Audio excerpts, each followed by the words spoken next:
Ya, jadi kita mulai tutorial hari ini. Sekali lagi ini tutorial bab 0 bagian pertama. Kita mulai dari soal nomor satu. Soal nomor satu yang ditandai yang akan dibahas adalah yang ini. Kalau misalkan saya salah nandain, tolong kasih tahu juga ya. Jadi yang E, F, G, sama I. Oke, ini soalnya soal-soal ya isian gitu ya. Jadi kita cuma mengingat-ingat konsep apa aja yang sudah kita pelajari waktu kuliah. Untuk yang satu garis itu Y sama dengan MX plus C, ini adalah garis dengan gradien atau kemiringan M, ya. Dan memotong sumbu Y di titik apa, namanya titik, kita harus menuliskannya dalam bentuk koordinat. Kalau garis berpotongan dengan sumbu Y, artinya X-nya harus 0 gitu ya. X-nya harus 0. Maka dari itu kita bisa substitusikan ke persamaan ini, sehingga kita punya, ini saya decline aja ya, kalau yang kayak gini, Y sama dengan 0x tambah C, jadi kita punya Y-nya C gitu ya.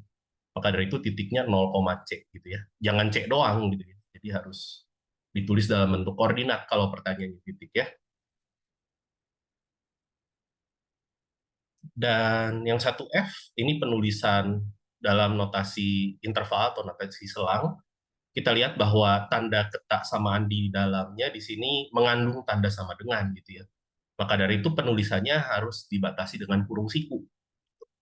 Dan di sini batas bawah batas atasnya juga jelas gitu ya, min 3 dan 5. Maka dari itu hasilnya adalah ini min 3,5 gitu ya, kurung siku. Kurung sikunya di kurung buka dan kurung tutup. Itu untuk satu F. Untuk satu G, kita punya ketasamaan X kurang dari Y, dan Z-nya negatif. Z kurang dari 0 artinya Z negatif. Ini kan ceritanya X kali Z sama Y kali Z, siapa yang lebih gede? Ya, ini kan suatu sifat dalam pertidaksamaan juga. Kalau kita kalikan kedua ruas pertidaksamaan dengan bilangan negatif, maka tandanya harus dibalik. Gitu. Maka dari itu, ini isian yang tepat adalah tanda lebih besar. Dan yang satu lagi yang I, ini tentang jarak ya. Jarak itu kan sebenarnya bisa kita artikan sebagai nilai mutlak. Jadi nilai mutlak X, ini kan artinya, atau saya nulisnya mungkin lebih umum ya, nilai mutlak X min A gitu. Ini artinya jarak titik X ke A gitu ya. Ke A pada garis bilangan ya. Ya, sebenarnya kita mau mengartikan menggunakan nilai mutlak juga boleh, atau mau diilustrasikan mumpung masih gampang ya. Coba kita ilustrasikan yang I, boleh juga. Misalkan di sini 6-nya, X-nya di sinilah gitu misalkan. Ya, tapi sebenarnya ada dua kemungkinan ya. Jaraknya itu 5 gitu katanya. Ya, jarak ke kanan sama jarak ke kiri juga kan mungkin-mungkin aja ya, kan kita cuma ngomongin jarak dalam kasus. Jadi ke sini juga bisa 5. Jadi X-nya ada dua kemungkinan di sini. Yaitu ini kan 6 kurang 5 gitu ya. 5 ke kiri, dan ini yang 6 tambah 5 karena 6 geser 5 ke kanan, 11. Jadi jawabannya adalah 1 atau 11. Nah, kalau dituliskan ke dalam nilai mutlak, ya artinya seperti ini ya sebenarnya yang gitu ya. Jarak dari X ke 6 pada garis bilangan, ya berarti mutlak X min 6, gitu kan, sama dengan 5 gitu jaraknya. Nah, kalau kita punya persamaan nilai mutlak ini kan kita bisa pisahkan dengan menggunakan definisi gitu ya.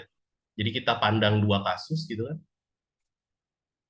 Sebelumnya kita lihat dulu deh mungkin definisi nilai mutlak X min 6 itu apa? Kan ada dua kasus ya. Yaitu negatifnya dari yang dalam, yaitu 6 min X gitu ya. Minus dari X min 6 kan 6 min X. Ini jika X min 6-nya negatif gitu kan. Terus dirinya sendiri jika X min 6-nya positif, tak negatif gitu ya. Atau ini bisa kita pindah ruasin ya. Ini X kurang dari 6, ini X yang lebih dari atau sama dengan 6. Nah, berarti ini kita bisa selesaikan persamaan ini melalui dua kasus gitu ya. Kalau saya punya X-nya kurang dari 6, maka saya punya persamaan 6 min X sama dengan 5. Pindah-pindah-pindah ruas, dapatnya apa nih? Ini apa nih? Min X X sama sama dengan dengan min 0. 1. Ya, X-nya 1. Apakah 1 lebih kecil dari 6? Benar. Jadi, si solusi yang kita punya memenuhi syarat dari definisi nilai mutlaknya. Maka dari itu ini adalah suatu solusi. Saya ngomongnya suatu, bukan solusinya gitu ya, karena bisa aja lebih dari satu. Nah, ini lebih dari satunya mungkin aja terjadi ketika kita ngecek ini si kasus yang satunya lagi gitu ya. Jika X yang lebih besar dari 6, maka kamu akan punya persamaan X min 6 sama dengan 5. Diberesin X-nya 11. Ini udah nggak muat tempat. Jadi bisalah ini ngeberesin. Dan 11 ini juga benar, 11 itu lebih besar atau sama dengan 6. Maka dari itu solusinya ada dua nilai gitu ya, dua nilai X yang memenuhi. Itu 1 atau 11. Begitu kira-kira. Nah, ini masih konsep dasar ya, nomor satu. Sejauh ini ada pertanyaan atau ada yang perlu diulang?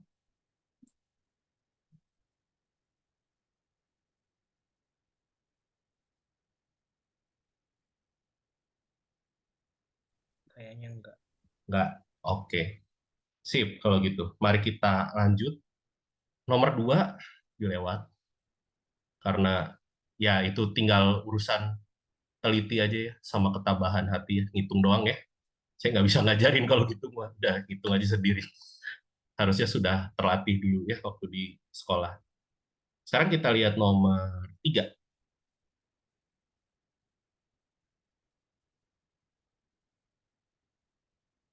Nah, nomor tiga ini tentang menjabarkan atau menyederhanakan suatu ekspresi ya, atau suatu bentuk aljabar di sini. Yang kita mau lihat adalah 3E dan G. 3E, 3G. Oke, ini nomor 3E ini lumayan sering kita temui nanti di bab-bab yang selanjutnya. Ini sebenarnya tentang memfaktorkan dan menyederhanakan. Ya ini semoga kita semua sudah tahu bentuk kuadrat yang seperti ini. Ini bisa difaktorkan menjadi A min B dikali A plus B. Gitu ya. Maka dari itu, X kuadrat min 9 bisa kita faktorkan menjadi, karena ini 9 adalah 3 kuadrat, gitu ya, X min 3 dikali X plus 3. Sehingga untuk yang 3E, kita punya X kuadrat min 9 dibagi X min 3, itu akan sama dengan X min 3 dikali X plus 3 dibagi X min 3. Apakah boleh dicoret? Nah, ini kita perlu sedikit hati-hati. Karena pencoretan ini artinya kan kita mau membagi gitu ya. Namanya pembagian itu nggak boleh dilakukan kalau pembaginya nol. Jadi ketika kamu mencoret, kamu harus memberikan syarat gitu ya. Dalam kasus ini, misalkan kita mau coret, oke silakan coret.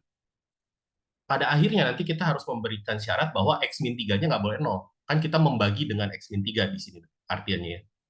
Nah di sini kita harus memberikan syarat X min 3-nya nggak boleh nol, artinya X-nya nggak boleh 3 gitu. Makanya si yang bentuk dalam soal 3E ini bisa kita tuliskan dalam bentuk yang lebih sederhana menjadi X plus 3, namun dengan catatan X-nya tidak boleh 3 gitu ya. X-nya tidak boleh 3. Ini dapat dari mana? Ini mungkin saya tuliskan aja. Ini dapatnya dari X min 3-nya nggak boleh 0 gitu ya. Ini setara dengan X-nya tidak boleh 3. Nah ini kita perlu hati-hati ya. Jadi kalau sekarang nggak boleh asal main coret. Oh ini ada yang sama, coret aja. Jadi kita harus catat syaratnya apa supaya itu boleh dicoret. Kayak gitu ya. Kalau X-nya 3 gimana ya? Kalau X-nya 3 bentuk ini tidak bisa diekspresikan ya, karena ini jadi pembagian dengan nol gitu ya. Kalau kita bisa lihat di sini ada pembagian dengan nol, berarti bentuknya sudah tidak terdefinisi. Maka dari itu lebih baik diberi syarat pada akhirnya. Tentunya yang 3G juga sebenarnya ada syaratnya ya. 3Y min 1, Y-nya nggak boleh berapa, 2Y plus 1, Y-nya juga nggak boleh berapa. Itu ada syaratnya juga. Tapi dalam kasus ini mungkin idenya adalah kita ingin menyamakan penyebut mungkin yang diinginkan gitu ya. Untuk mencatat syaratnya, kita lihat di belakang aja gitu ya. Setelah kita sudah peroleh bentuk yang sederhana, kita lihat proses-prosesnya. Misalkan kita melakukan pencoretan kan itu ada syarat tertentu yang harus dicatat gitu. Jadi kita mencatat syaratnya di akhir aja, nggak usah dari awal. Di sini kita coba samakan penyebut. Di sini kayaknya kita kaliin aja ya penyebutnya. Kayak gini. Maka dari itu ini adalah 2 dikali 2Y plus 1 ditambah Y dikali 3Y min 1. Coba kita sederhanakan. Yang bawah sih nggak mau saya kaliin lah, gini aja. Jadi biasanya lebih baik kalau misalkan dalam menjabarkan atau menyederhanakan suatu ekspresi, ada beberapa suku yang sebaiknya tidak dijabarkan gitu ya, dalam mungkin dalam kasus ini bagian penyebut nggak perlu saya kali-kaliin dulu. Siapa tahu ada suku yang sama dan bisa dicoret gitu. Harapannya seperti itu. Kalau nggak juga nggak apa-apa, dibiarkan seperti ini juga nggak salah gitu ya. Jadi jangan, wah kalau ada perkalian harus dijabarkan atau gimana, nggak selalu gitu. Ya siapa tahu kita berharap ada yang bisa dicoret atau gimana gitu ya. Dalam kasus ini kita coba, nah kalau yang kayak gini-gini, ini kita coba jabarkan dulu ya. Ini kita kalikan ke dalam, lalu kita jumlahkan. Kita coba. Di sini kita punya 4Y, 2 kali 2Y tambah 2 kali 1, 4Y plus 2. Lalu ini ada 3Y kuadrat min Y. Jadinya apa nih? Saya tulis di bawahnya. Bawahnya saya tulis 3Y min 1, 2Y min 1. 2Y plus 1. Ya, 2Y plus 1 di sini. Dapatnya 3Y kuadrat min 3Y, ya, min 3Y plus 2. Apakah bagian pembilangnya bisa difaktorkan atau enggak?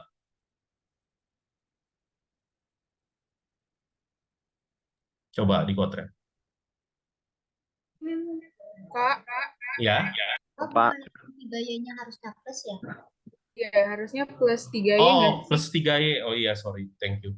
Ya, mohon maaf. Saya orangnya nggak teliti. Oke, iya, iya, iya. 3Y kuadrat plus 3Y plus 2. Bisa difaktorin nggak? Bisa lah. Bisa. Oh, bisa. Oke, jadi apa bisa? Saya tulis dulu.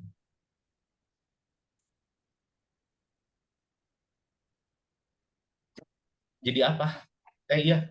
Sekali lagi ya, mungkin tadi ada yang baru datang. Eh, Kalau chat ke saya, tolong jangan direct message. Nanti yang lain nggak bisa baca. Ya, kalau bisa jadi apa, boleh tolong disebutin satu orang. Boleh bantu saya?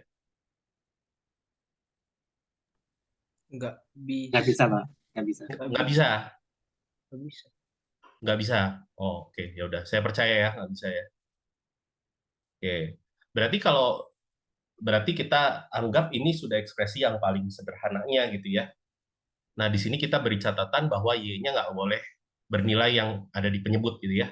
Berarti 3Y min 1-nya tidak boleh 0, dan, ini kita pakai kata dan, karena salah satu dari ini bisa membuat 0, jadi kita harus memberikan syarat di keduanya sekaligus gitu ya. 2Y plus 1-nya juga tidak boleh 0. Ini artinya apa? Y-nya nggak boleh sepertiga, dan Y-nya nggak boleh min setengah ya. Kayak gitu.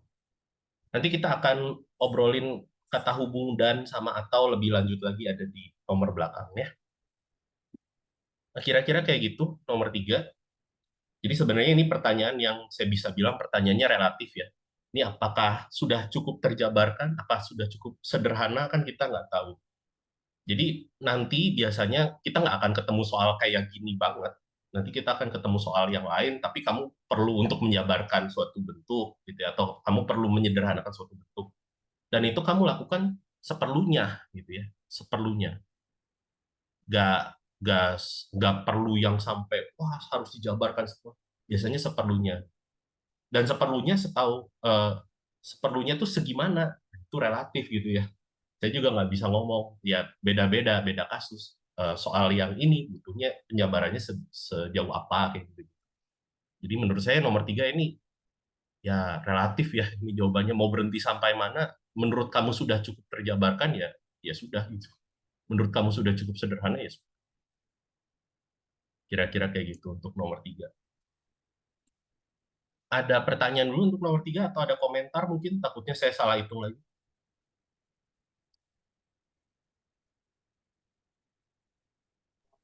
Aman, Pak. Aman? Oke. Ya, kita lanjut ke nomor 4 dulu. Nomor 4 apa nih? Oh, beri contoh bilangan real. Oh iya, Power Soma nulis ya. Katanya nggak boleh milih titik tengah ya. Ya nggak masalah sih. Ya, ini nomor 4 yang perlu itu yang 4A sama B gitu ya. Katanya nggak boleh milih titik tengah. Ya udah aja pilih yang 1/4 sama 3/4-nya gitu ya. Kan kalau 4A, tapi saya males ngitung ya. Nanti kalian lanjutin sendiri aja ngitungnya. Ini kan kalau 1/100 sama 1/99 kan gedean 1/99. Berarti saya bisa pilih bilangan yang diinginkannya. Kalau nggak mau rata-rata ya saya pilih ini 3/4-nya dari 1/99, boleh nggak tuh? Ditambah 1/4-nya dari 1/100 dibagi 4. Maaf, salah. Kok 3 ya ini 3 kali 1 maksudnya. Jadi kan misalkan ini ngebayanginnya ilustrasinya kayak gini. Ini misalkan bilangan A, bilangan B. Saya milihnya berarti eh, di sini gitu. Di sini kan ini kayak 75%-nya dari ini. Kan biasanya kan kamu pilihnya kalau titik tengah ya A plus B bagi 2 gitu ya. Ini kan 1 kali A tambah 1 kali B bagi 2. Ini kan sebenarnya rata-rata yang biasa. Ini saya mau milihnya rata-ratanya di sini. Rata-rata berbobot istilah keren. Jadi kalau saya mungkin bahasanya gini ya, 1 kali A tambah 3 kali B bagi 2. Dan kamu nggak perlu nurutin contoh saya gitu. Yang penting kan kamu ngasih contoh yang penting ada di tengahnya gitu. Sorry, bukan ada di tengahnya. Berada di antara dua bilangan itu. Bebas gitu ya. Ini salah satu contoh yang saya bisa kasih gitu ya. Misalkan 75% dari yang batas atas ditambah 25% dari yang batas bawah. Boleh kayak gitu, nggak masalah. Ya, ya kamu bisa kreatif juga gitu. Misalkan mau pilih 1/3 yang batas bawah, 2/3 batas atas ya terserah gitu. Nggak ada aturan mutlaknya. Yang penting kan kamu memberikan contoh. Dan contoh ini nggak perlu nurut persis sama saya. Jadi jawaban tiap orang bisa berbeda. Yang penting memenuhi syaratnya. Ya, untuk 4B juga saya rasa ya sama aja ya. Cuman nanti kamu ketemunya akar 2 sama 1,41. Tapi akar 2 itu sendiri kan 1,414 sekian. Saya nggak hafal. Tapi ini pasti lebih besar dari 1,41. Maka dari itu kita sudah punya fakta siapa yang lebih kecil ada 1,41. Nah, nanti kamu bisa atur sendiri pilihnya yang kayak gimana, ya. Ya, silakan, bebas. Kamu nanya, Ya, boleh. kayak kalau jawab soal kayak gini nih, harus dikasih bilangan eksaknya atau bisa, oh, harus dikasih bilangan eksaknya dong. Bilangan eksak maksudnya. Kayak ini nih, antara 1,41 sama akar 2. Boleh nggak bikinnya Oh. cuma 3/4 kali akar 2 tambah 1/4 kali 1,41 terus udah? Atau Ya, harus disesuaiin? selama kamu bisa buktikan itu berada di antara 1,41 dan akar 2, ya kenapa enggak? Oke, Yang penting buktinya sih. siap. Ya, Kak mau tanya, boleh. itu kenapa per 4 ya? Yang Kenapa perempat? 4A? Iya. Saya pengennya gitu. Oh, Heeh. udah. Kalau kalau saya pengennya yang lain juga boleh. Yang penting kan memenuhi. Makanya sekali lagi tadi saya ngomong, ini kan memberikan contoh. Ya udah, saya memberikan satu contoh punya saya kira-kira kayak gini dan ini bisa kamu buktikan ini benar gitu. Berada di antara yang 4A yang berada di antara 1/100 dan 1/99. Karena saya pengennya gitu. Kalau kamu nggak mau gitu ya nggak apa-apa, cari aja contoh lain. Nggak usah nurut sama saya. Misalkan contoh lainnya apa ya?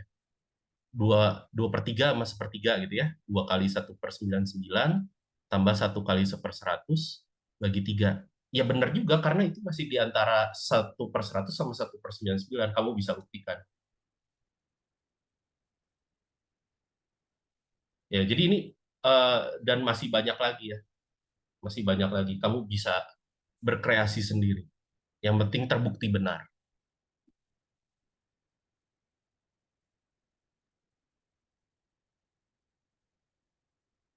Oke, ya. Ingin bertanya, Pak. Boleh, mau nanya apa?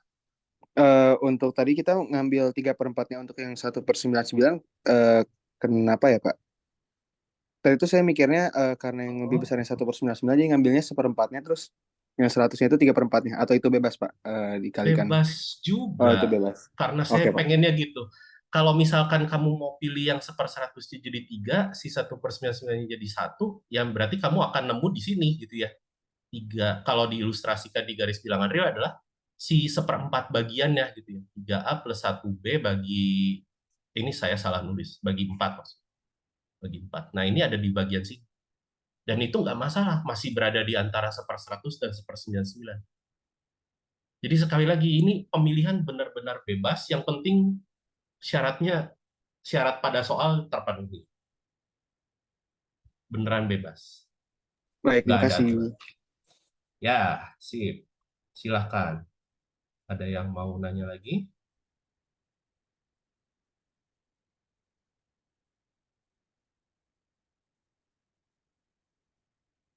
Udah cukup aman? Oke, kita lanjut dulu ke nomor 5. Firasat saya bakal lama nomor 5. Kita lihat.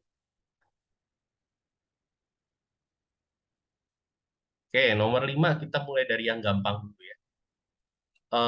Yang mau kita bahas ini, A, D, E, F. Kita lihat dulu dari 5A, ini gampang 5A. Kalau kamu ketemu pernyataan yang bentuknya jika bla bla bla maka bla bla bla, kalau kamu ingin membuktikan dia benar, berarti kamu harus mengasumsikan bagian hipotesisnya benar. Bagian ini depannya itu namanya hipotesis ya. Bagian hipotesisnya benar, kamu harus jalan sampai ke bagian kesimpulan. Kesimpulan yang di belakang.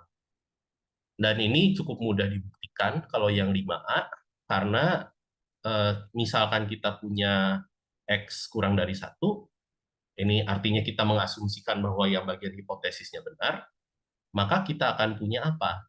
Oke, saya bisa kalikan dulu kedua ruas dengan 5. Mengalihkan kedua ruas dengan 5 artinya mengalihkan kedua ruas dengan bilangan positif, tanda pertidaksamaan tidak akan berubah. Ya. Lalu saya bisa mengurangkan kedua ruas dengan 1. Namanya pengurangan atau penjumlahan, itu tidak mengubah tanda pertidaksamaan juga. Gitu ya. Ini 5 kurang 1 yang adalah 4.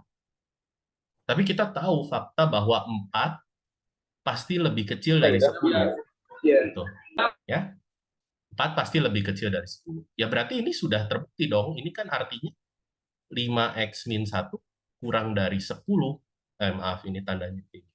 Ya. 5x min 1 kurang dari 10. Maka dari itu, pernyataan A benar. Ya. Pernyataan terbukti benar. Ya. Nah, kalau sebaliknya apakah berlaku atau enggak? Nah, jawabannya enggak berlaku. Nah, kalian bisa cari contoh penyangkalnya nanti. Makanya saya di sini menuliskan satu arah, bukan dua arah. Gitu. Beda ya. Karena dari sini ini tidak menyebabkan ke sini. Beda. Ya, itu nanti buat kalian pikirkan sendiri. Ya. Nah, sekarang kita mau lihat ini nih, segerombolan DEF ini satu keluarga sebenarnya. Cuman ini kayak cuman diacak-acak aja urutannya. Urutan kalimatnya diacak-acak aja, tapi maknanya jadi jauh berbeda. Coba kita lihat dulu 5D ya. 5D, di sini kita coba baca pelan-pelan.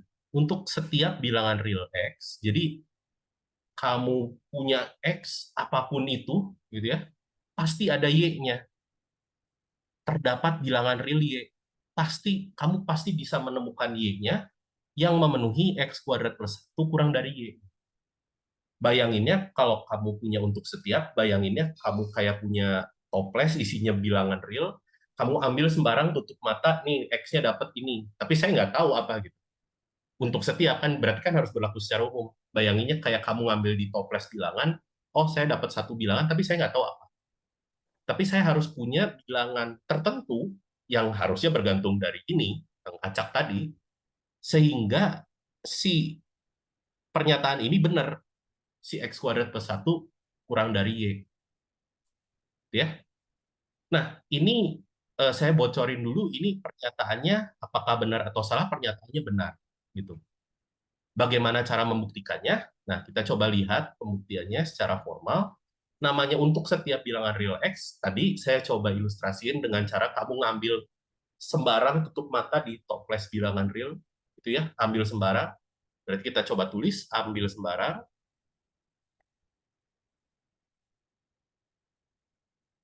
bilangan real X, gitu.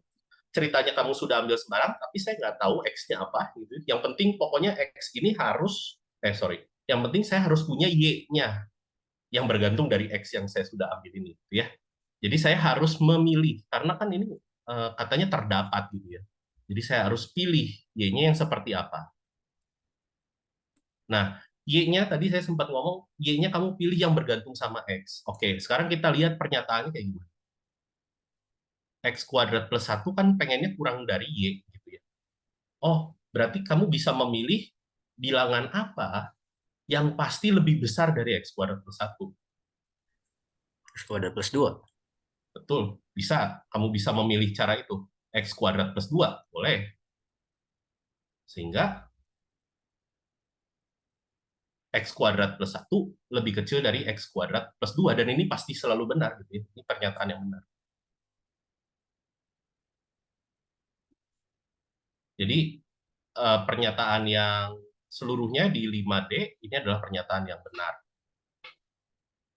Ya, ini berlaku untuk setiap bilangan real. Untuk setiap bilangan real itu berarti kamu mau mengambil X berapapun contohnya, pasti benar kalau kamu punya Y-nya X kuadrat plus 2. Misalkan X-nya sejuta, ya udah berarti saya pilih Y-nya sejuta kuadrat tambah 2. Pasti benar pernyataan sejuta kuadrat tambah 1 lebih kecil dari sejuta kuadrat tambah 2. Pasti benar. Gitu. Jadi kita mencari Y yang berlaku untuk setiap bilangan real. Apapun itu. Gitu kira-kira. Yang 5D. Coba 5D, ada pertanyaan dulu nggak 5D? Atau ada yang perlu diulang dulu nggak 5D? Sebelum saya lanjut lagi. Jadi buktiinnya cukup pilih Y yang lebih gede, terus udah diterima sebagai bukti. Iya. Kan Oh. kan ini kan terdapat bilangan real Y, kan artinya terdapat bilangan real Y, cara membuktikan pernyataan yang ada kata terdapat, kamu cari contoh kan? Kamu cari contohnya. Ya contohnya di dalam kasus ini tadi teman kamu ngomong X kuadrat plus 2. Ya benar. Saya mau milih X kuadrat plus 20 juta juga benar. Masih benar-benar aja, bebas. Gitu. Yang penting pernyataan yang di sini harus jadi benar pernyataannya. Gitu. Harus jadi benar pernyataan yang di belakang.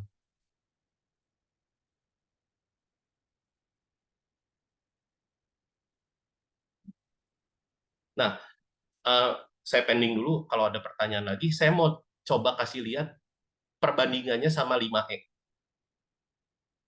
Di pernyataan 5E, saya turun sedikit. Oh, kejauhan. Nah, di pernyataan yang 5E ini kebalik. Terdapat bilangan real Y, sehingga untuk setiap bilangan real X berlaku bla bla bla bla bla sama. Cuma ini terbalik. Jadi tadi kan urutan kronologinya gimana urutannya kalau yang B. Kamu ambil dulu ini X-nya ada, Y-nya bisa cari tahu dari informasi X yang saya sudah punya. Sekarang kebalik. Saya harus pilih Y-nya dulu. Sehingga nanti kalau saya ambil secara random pasti benar. Nah, apakah benar kayak gitu?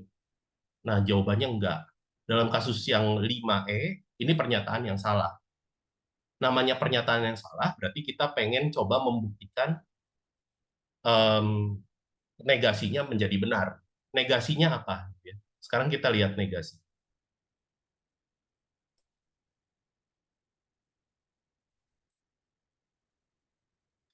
Nah, dalam kasus ini negasinya, yang namanya terdapat, negasinya itu untuk setiap. Kalau untuk setiap, berarti negasinya terdapat. Dan nanti pernyataan yang di belakangnya ini kita harus negasikan juga. Jadi negasinya dalam kasus ini adalah untuk setiap bilangan real Y terdapat bilangan real X, sehingga X kuadrat plus 1 lebih besar sama dengan Y. Ya. Jadi yang terdapat di sini kita negasikan jadi untuk setiap, yang untuk setiap kita negasikan jadi terdapat, dan yang pernyataan yang di belakangnya kita negasikan juga, gitu ya. Itu negasi dari pernyataan yang di 5E. Tadi saya ngeklaim bahwa pernyataan yang 5E itu salah, berarti negasinya harus benar. Kan namanya negasi berarti kebalikannya nilai benar. Nah, idenya sama kayak 5D. Urutannya kan udah mirip ya. Ini urutannya untuk setiap, kalau ngecek yang 5D kan, untuk setiap, bla bla bla, terdapat, bla bla bla. Tapi beda ya, artian nama 5D-nya beda. Oke, sekarang berarti metode pembuktiannya mirip, berarti kita harus mengambil sembarang, ambil sembarang, bilangan real, Y, pilihnya X-nya apa? Pilih X sama dengan apa, sehingga si X kuadrat plus 1 ini lebih besar sama dengan Y. Pengennya kayak gitu. Nah, milihnya kayak gimana? Pemilihannya emang tidak umum, pemilihannya saya mau pilih kayak gini. X. Nah, sambil mikir saya juga. Nah, Pak, mau nanya Pak, ya, boleh. negasinya lebih kecil dari itu jadi lebih besar sama dengan ya Pak? Iya, betul. Oh, harus ada sama dengannya. Ya, lawan katanya lebih kecil dari, itu kan tidak lebih kecil dari. Berarti apa? Kemungkinannya kan 2. Kalau nggak lebih besar ya sama dengan. Ya, makasih Pak. Nah, ya. Mungkin saya akan pilih X-nya kayak gini. Y. Ya udah gini aja. Mutlak ini akar mutlak Y. Kenapa dimutlak? Karena Y-nya kan bilangan real, bisa negatif. Jadi saya mau cari aman dengan cara diakarkan. Dan pernyataan ini akan jadi benar. Karena di sini kalau X-nya adalah akar dari mutlak Y, berarti X kuadratnya adalah Y. Harusnya. Nanti kalian bisa cek. Dan ini akan jadi Y plus 1, dan ini akan jadi lebih besar, ya sebenarnya dia akan lebih besar dari Y, gitu ya, pasti lebih besar dari Y. Cuman ya nggak ada salahnya kalau kita ngomong dia lebih besar atau sama dengan Y, walaupun tanda kesamaannya nggak ada gunanya. Jadi dalam kasus ini pernyataannya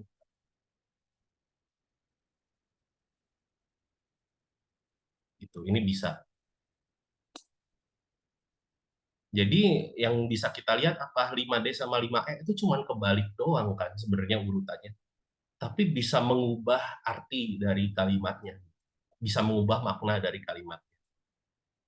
Kalau 5D saya ulang lagi, 5D saya ambil dulu X-nya sembarang, saya baru menentukan Y-nya berdasarkan informasi X-nya. Kalau 5E saya ambil dulu Y-nya. Nah, baru saya tarik X-nya di situ. Kan berarti Y-nya harus berlaku untuk setiap di sini. Kan beda, artinya beda. Jadi kamu pemilihan Y di 5E, pemilihan Y-nya itu nggak ada informasi apa-apa. Nggak ada informasi apa-apa. Sedangkan kalau yang 5D, pemilihan Y-nya tuh ada informasi X-nya. Bedanya tuh di situ.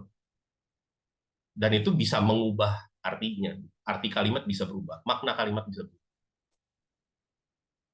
Ya? Oke. 5E ada pertanyaan?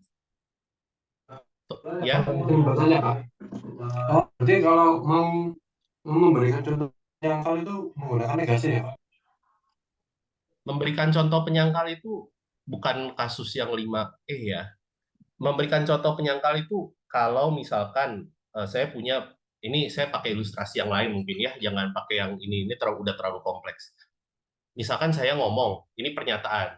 Misalkan saya ngomong, oh mahasiswa ITB itu pakai kacamata semua. Semua mahasiswa ITB pakai kacamata. Pernyataannya benar atau salah? Salah toh. Kenapa kamu bisa tahu salah? Oh itu teman saya nggak pakai kacamata. Nah itu kan kamu sudah memberikan contoh penyangkal, menyangkal omongan saya. Jadi idenya memberikan contoh penyangkal adalah kamu memberikan satu buah ya contoh, ya namanya juga contoh penyangkal, memberikan satu buah contoh yang menyangkal dari pernyataan saya, yang membuat pernyataan saya jadi salah. Nah, untuk kasus ini tuh istilahnya kalau kita pakai istilah teknisnya ini kan ini kan pernyataan berkuantor, tapi berkuantornya tuh lebih dari satu.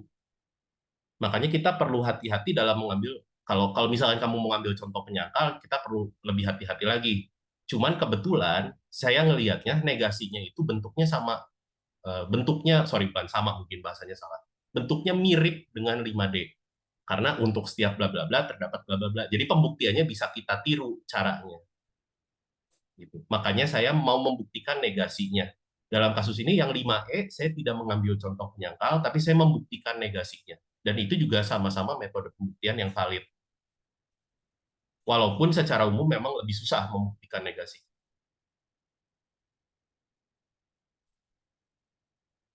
Gitu kira-kira. Kak, izin nanya. Ya, boleh.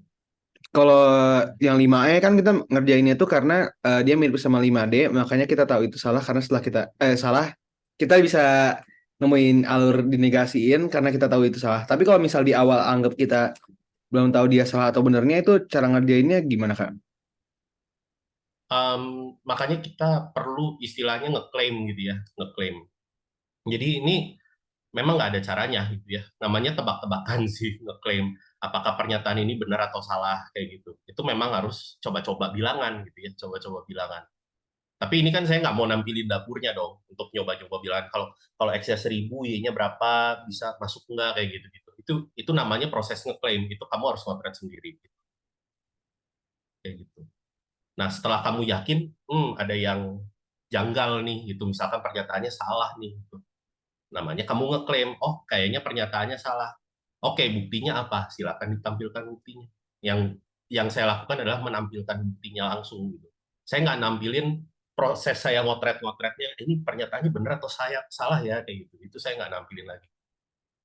Kayak gitu. Jadi memang harus coba-coba. Namanya ngeklaim kan ya kamu baru bisa ya cuman ngomong doang gitu ya istilahnya. Ini kayaknya benar, ini kayaknya salah. Nah, baru proses membuktikannya kan yang penting untuk ditampilkan gitu.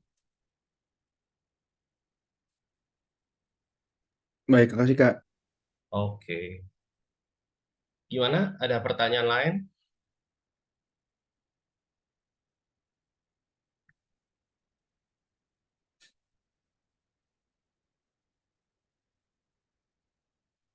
Belum ada?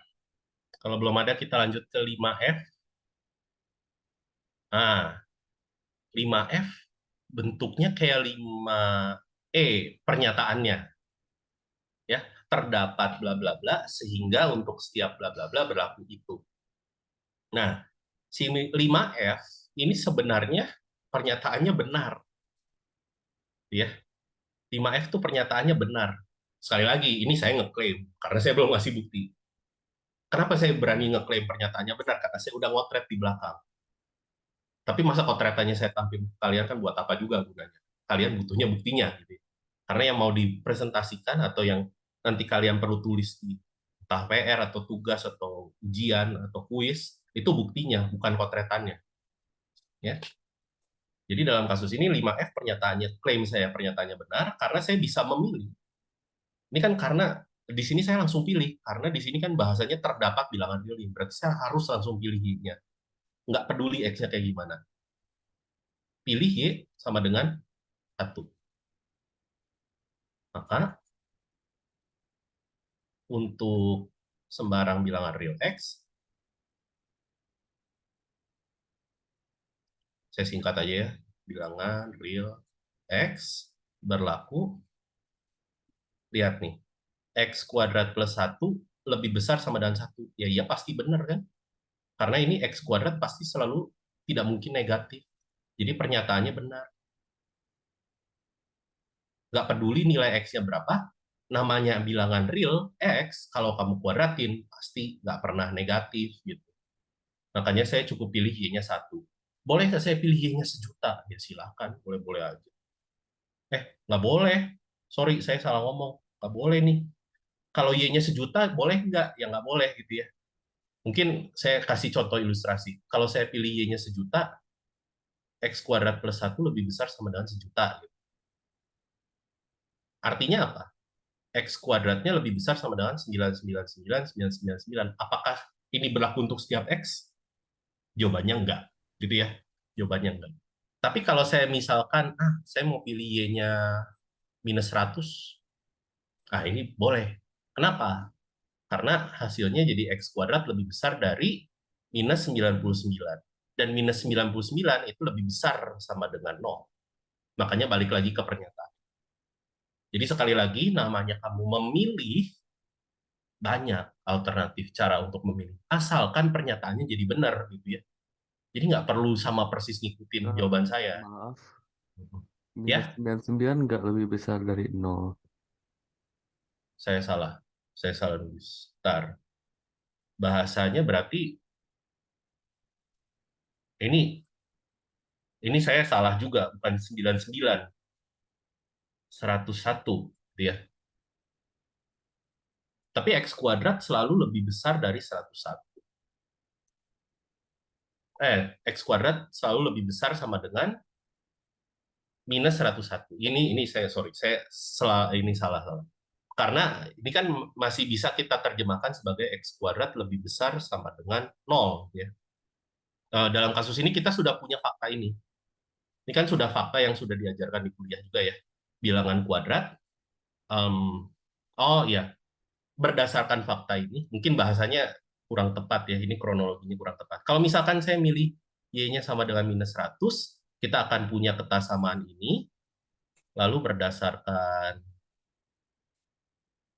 fakta bahwa X kuadrat selalu lebih besar sama dengan 0 untuk setiap X, untuk setiap bilangan real X, maka ya X kuadrat juga pasti lebih besar sama dengan minus 101, karena 0 lebih besar sama dengan minus 101, gitu ya. Nah, ini baru oke ya. Jadi ini bisa kita simpulkan X kuadrat juga lebih besar sama dengan minus 101. Terima kasih yang sudah mengoreksi. Ya, jadi tadi saya ulang sekali lagi, pemilihan Y ini bebas asalkan kamu masih bisa membuktikan pernyataannya benar. Ya, kira-kira begitu untuk nomor 5. Jadi diutak-atik sedikit, ternyata banyak variasinya ya, beda-beda, cukup beda jauh ya. Oke, ada pertanyaan dulu mungkin untuk nomor 5?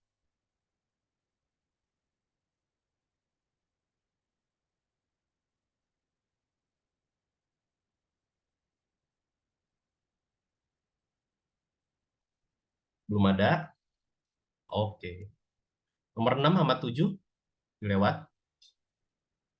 Nomor 8, sekarang kita lihat nomor 8. Nomor 8 kita lihat nomor 8C. Di sini kita mau menentukan jari-jari dan pusat lingkaran dari persamaan lingkaran yang diberikan. Ini 8C yang mau kita coba lihat. Kita coba ingat-ingat lagi, persamaan lingkaran punya bentuk umum kayak gini. Ya, di sini kasusnya kita punya lingkaran dengan pusatnya di titik A, B. Jari-jarinya di sini adalah jari-jarinya R, dan R ini selalu positif, ya. Untuk nomor 8C, agar kita bisa mengetahui pusat dan jari-jarinya, kita akan ubah ke dalam bentuk umum yang kita punya. Jangan pakai rumus cepat zaman SMA. Cara mengubahnya ke dalam bentuk umumnya, si X min A kuadrat dalam kasus ini sudah terbentuk bentuk kuadrat, tapi Y-nya di sini masih nyempil bentuk linier gitu ya di sini ya. Ini tambah 56. Nah, biasanya trik yang paling sering digunakan adalah melengkapkan kuadrat sempurna. Di sini kita akan coba lengkapkan kuadrat sempurna Y kuadrat tambah 10Y tambah berapa biar jadi kuadrat sempurna? Di sini kita tambahkan dengan 25 gitu ya. Nah, di sini biar adil, ruas kirinya sudah ditambahkan 25, berarti ruas kanannya juga harus ditambahkan 25 gitu ya, biar adil. Maka dari itu, ruas kirinya akan jadi apa? X kuadrat tambah Y plus 5 kuadrat sama dengan 56 tambah 25 itu 81 yang ada 9 kuadrat. Maka dari itu kita bisa tahu pusatnya di berapa ini? 0,-5, hati-hati, jari-jarinya 9 ya. Gitu. Jadi kita bisa peroleh pusat dan jari-jarinya untuk persamaan di nomor 8C.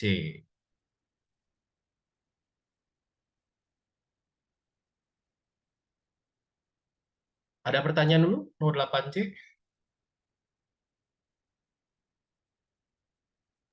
Kak, aku mau nanya, Boleh.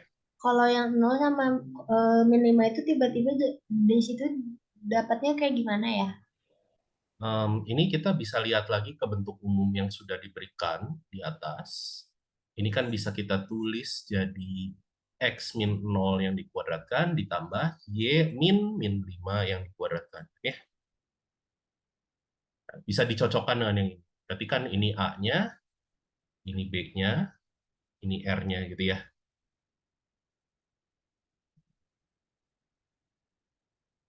Kayak gitu.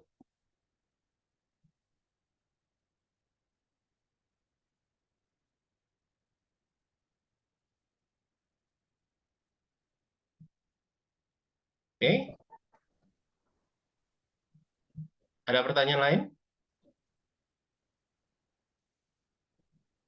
Atau ada komentar? Takutnya saya salah hitung lagi.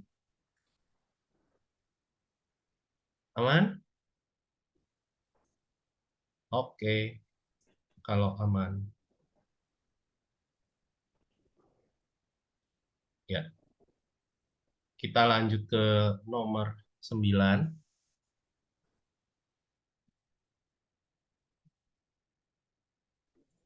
Nomor 9 ini sebenarnya persamaan garis ya.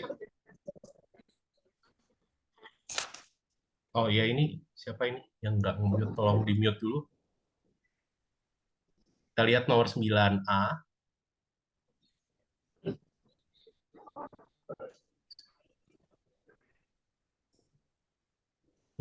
Ya.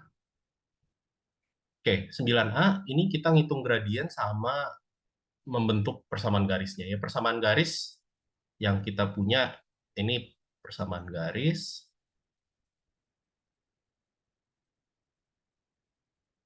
yang melewati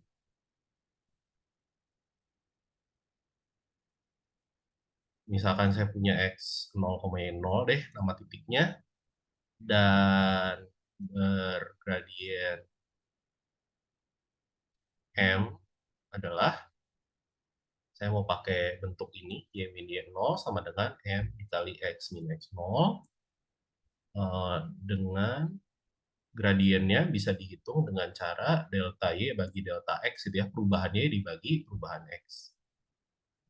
Dalam kasus ini kita bisa menghitung perubahan Y dan perubahan X dan kita bisa memilih, ya ini cukup pilih salah satu ketik aja. Pilih ini sebagai X0 dan Y0. Ya. Maka dari itu gradiennya adalah ya selisih dari Y min 3 kurang 0 dibagi selisih dari X3 kurang 0 min 3 bagi 3 dan min 1 sehingga persamaan garisnya adalah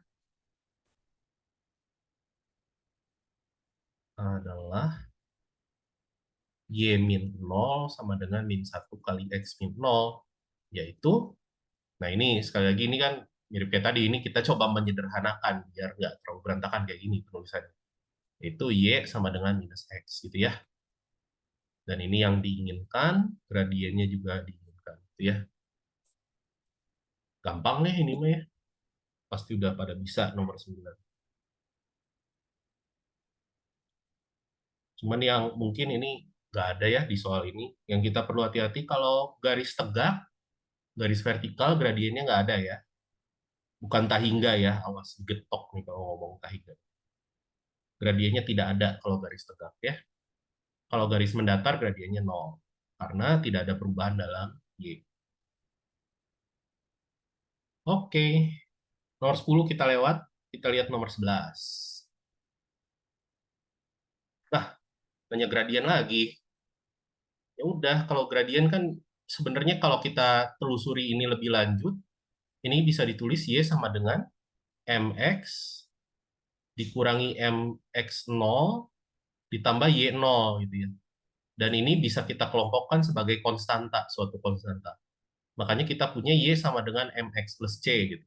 Ya berarti kamu mau ngelihat gradiennya gimana? Yang ngelihat koefisien X-nya aja gitu ya, asalkan si koefisien Y-nya harus 1. Jadi kalau kita punya nomor 11A, ya udah kita buat aja dulu. Ini berarti Y sama dengan 7/3 X tambah 21/3, 7. Berarti gradiennya M itu adalah 7/3. Terus pengennya apa? Titik perpotongan dengan sumbu koordinat. Oke. Titik potong. Sumbu X ya. Titik potong sumbu X berarti kita buat Y-nya dinolkan. Sehingga kita punya 7/3 X plus 7 sama dengan 0.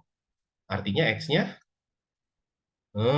minus 1/3. Semoga saya benar ngitungnya. Sini saya turun dulu dikit. Jadi titik potong sumbu X-nya ada di mana?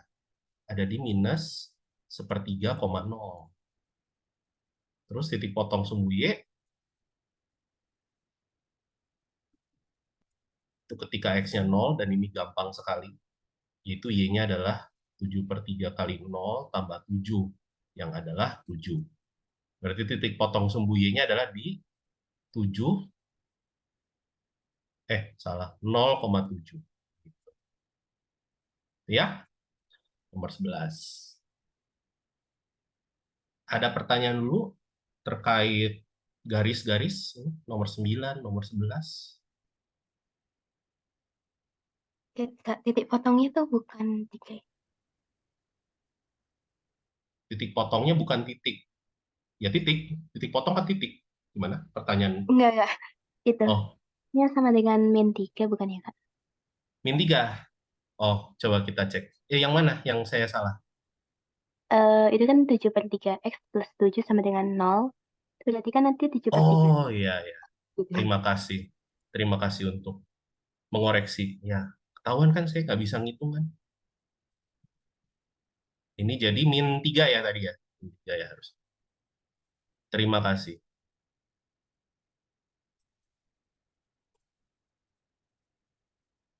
Sip. Ada yang mau mengoreksi lagi atau ada pertanyaan?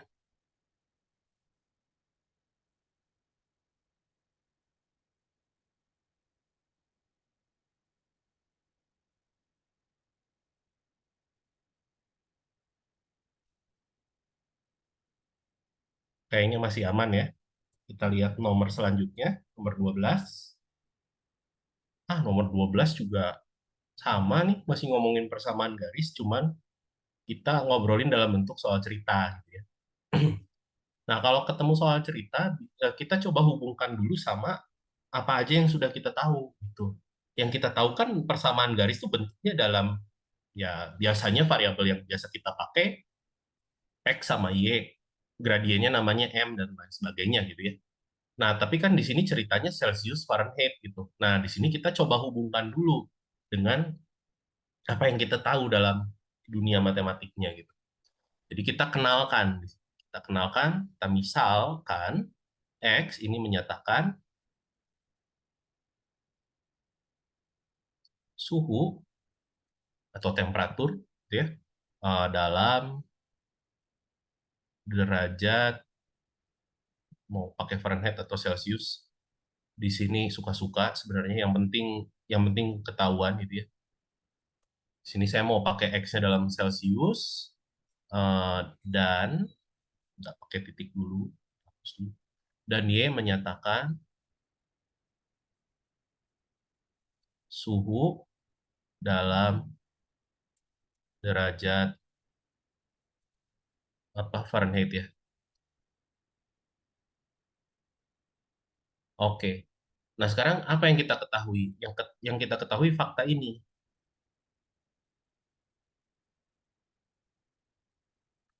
Nah, ya, diketahui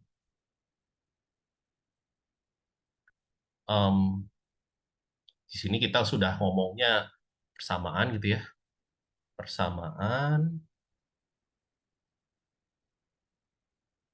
garis atau mungkin kita ngomongnya garisnya gitu ya. Bolehlah garis lah. Melewati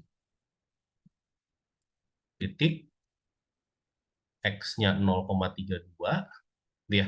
X-nya 0, Y-nya 32. Ketika X-nya 0, Y-nya 32. Ketika 0 derajat Celcius, dia 32 derajat Fahrenheit. Dan satu lagi faktanya. Ketika X-nya 100, 100 derajat Celcius artinya 212 derajat Fahrenheit. Ya, ya, maka dari itu gradien garisnya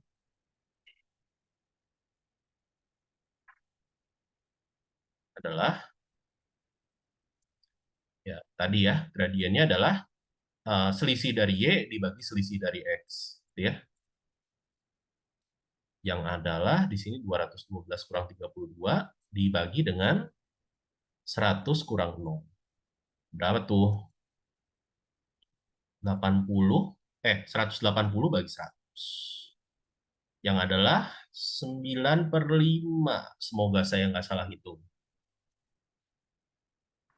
Sehingga, atau mungkin jadilah ya. Jadi, persamaan garisnya. Jadi itu biasanya dipakai buat akhir sih. Buat kesimpulan. Saya nggak ngomong deh. Kan pertanyaannya bukan itu. Bukan persamaan garis yang ditanyakan. Persamaan garisnya adalah, saya mau pakai titik ini deh, 0,32 ya, sebagai X0 dan Y0-nya. Berarti Y min 32 sama dengan 9/5 dikali X min 0. Atau ini bisa kita tuliskan sebagai Y sama dengan 9/5X ditambah 32. Ya. Jadi, nah, jika Fahrenheit-nya yang diketahui. Oke.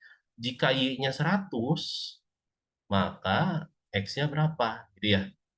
100 sama dengan 9/5X tambah 32. Berapa tuh? X sama dengan 100 kurang 32, 68. 68 dikalikan sama 5/9. Nah, berapa nih? Males hitung sendiri aja ya. Sekian. Nah, udah. Tapi ya saya hitungin deh buat kamu. Saya mau ngejelasin hal yang mungkin banyak orang luput juga. Ntar saya pakai kalkulator aja. Saya lagi males hitung. Mati lagi kalkulator. 68 kali 5, 9. 340/9. 340/9. Ini derajat Celcius. Atau saya mau nulis kayak gini, boleh nggak sih? 37,78. Boleh nggak kayak gitu?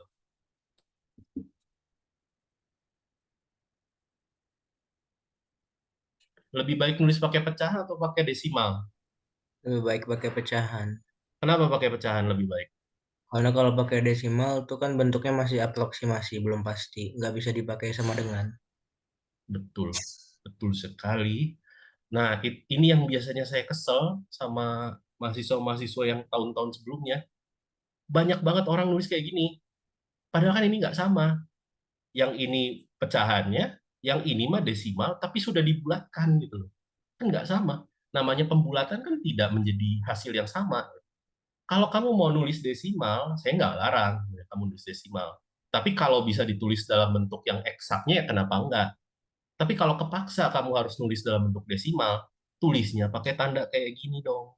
Nah, mendekati nilai segitu. Jangan pakai sama dengan, kecuali memang sama. Nah, dalam kasus ini, si ini sama si Ono nggak sama. Jadi tidak boleh ditulis pakai tanda sama dengan. Harus pakai tanda hampiran ya, atau ini aproksimasi atau pendekatan. Kalau itu juga cukup dekat gitu ya, jangan jangan sembarangan. Oh ya ini dekat dekat menurut kamu gitu ya. Ya, kira-kira juga ya. Tapi saya sarankan selama kamu bisa nulis dalam bentuk pecahan, ya pecahannya semoga sudah dalam bentuk yang paling sederhana, ya tulis saja dalam bentuk pecahan. Ya,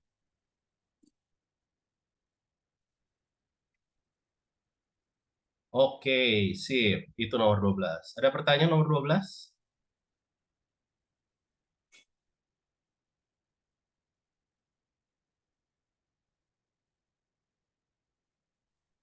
Kelihatannya belum ada ya, masih gampang. Kalian tahu nggak kenapa saya nulisnya lengkap kayak gini? Karena kalian harus nulis kayak gini juga gitu. Jangan kayak anak SMA nulisnya. Kalian harus ceritain apa yang kalian lakukan gitu. Jangan langsung, oh ya X-nya Celsius, Y Fahrenheit, M delta Y per delta X. M itu siapa kan harus dijelaskan. Gitu ya. Jadi ini kan ceritanya kamu kalau nulis jawaban nanti di kuis atau di ujian, kamu nulis jawaban itu kan seakan-akan kayak mau menceritakan ide kamu kayak gimana. Makanya jangan kayak potretan, jangan kayak rumus jawaban akhir ya. Mana ngerti yang baca gitu. Kan yang pengen dimengerti itu kan kamu tuh kenapa kepikiran pakai ini gitu. Kamu ceritakan gitu. Dan lain sebagainya dan lain sebagainya. Kamu kasih argumen yang cukup dan tidak bertele-tele ya. Oke, kita Kamu lihat. Ya, boleh mau nanya apa? kan jadi kan kalau buat ngejawab harus ini harus jelas kayak gini kan. Kalau buat rumus umum gitu harus ditulis dulu nggak? Kayak rumus umum persamaan garis lurus Y min Y1 sama dengan M kali X min X1. Atau langsung input aja. Rumus umum. Ya, itu juga jelek ya kalau kamu nulisnya Y min Y1 sama rumus umum persamaan garis Y min Y1 sama dengan M X min X1. X1-nya apa artinya? Y1-nya apa artinya? M-nya apa artinya? Itu kan yang sebenarnya harus dijelaskan, bukan ini rumusnya, bukan kayak gitu. Nah, kalau kamu pengen nulis kayak gitu, sebaiknya nulisnya kayak gini. Kamu kenalkan persamaan garis yang melewati titik X 0,0 dan bergradien M adalah yang ini. Gitu.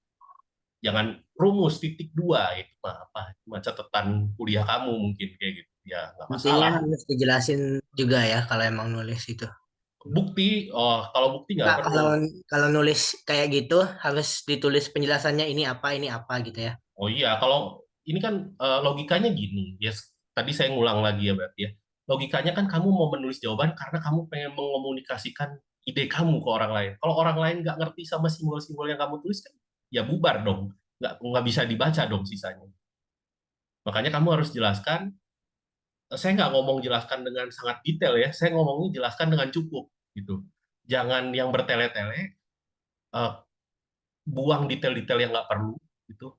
Nanti pada akhirnya kamu akan kalau kamu latihan kayak gini terus, latihan menulis kayak gini, kamu akan sadar, oh kira-kira perhitungan yang seperti ini tidak perlu didetailkan, itu nggak masalah. Oh kira-kira yang ini yang menjadi apa permasalahan utamanya harus didetailkan penulisannya. Itu kamu akan sadar sendiri kalau kamu banyak latihan. Dan saya nggak bakal bisa ngasih tahu, oh untuk soal yang ini nggak perlu detail, ini akan wah harus sangat detail, nggak perlu. Nah, itu yang harus dilatih itu dari awal. Gitu kira-kira. Terima kasih. Iya, sama-sama. Nah, sebagai catatan, kalau saya nulis di ini, di OneNote, di papan ini, saya nggak bakal selalu nulis seperti ini.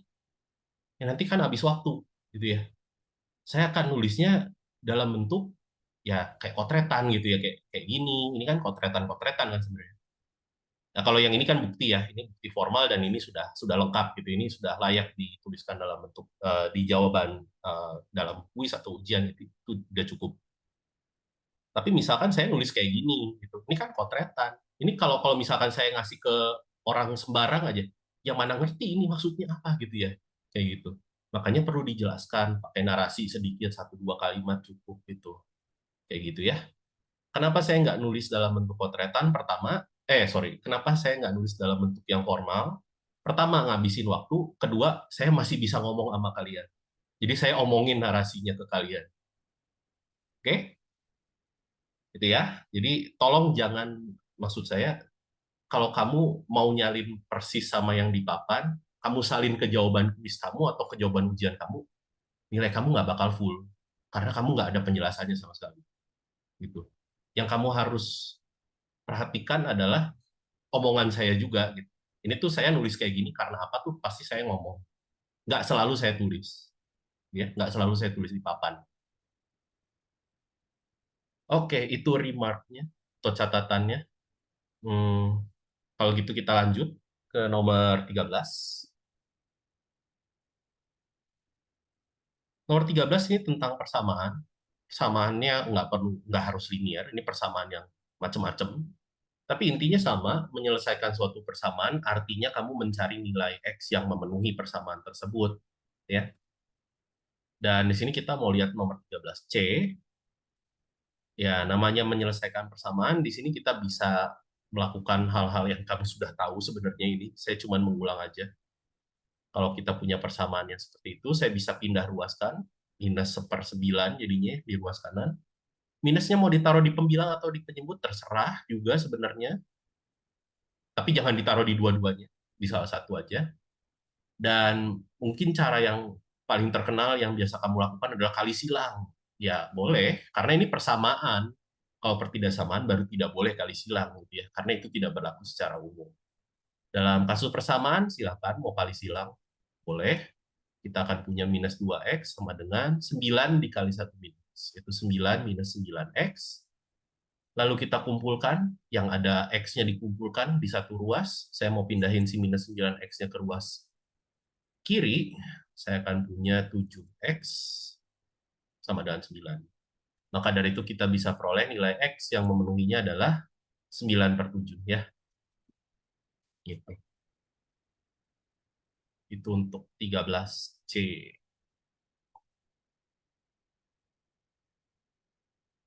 Oke, lalu kita lihat nomor 14. Nomor 14 ini terkait pemfaktoran.